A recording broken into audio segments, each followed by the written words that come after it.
गर्नुपर्दा मलाई नारीहरूले हामीलाई जन्म दिएको हुन्छ, नारीहरूले हामीले हाम्रो जीवनको बारेमा कल्पना गर्न सकेका हुँदैनौँ। तर समाजमा सबैभन्दा अपहेलित के छ भने तिनीहरू नारीहरू नै। मेरो खुट्टा फुटेको कुनै उकालोमा हिँड्दै गरेको आमालाई जब देख्यो, कपालमा कोरेकी आमा जसले पछाडिपट्टि भारी बोकेको छ, तिनलाई कसैले देख्यो भने मेरी आमा किनै हुन् भन्नुपर्दा मलाई आमा हरेक आमा आफ्नो राष्ट्रको निर्मातालाई खुट्ने त्यस्तो देश हो यो।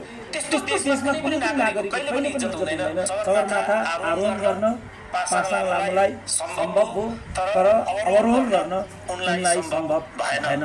किनभने सगरमाथा आरोहण गर्नुभन्दा पनि सगरमाथा अवरोहण गरेर सुरक्षित फर्केर आउन कठिन हुन्छ। नेताहरू धेरै माथि जान्छन्, मानिसहरू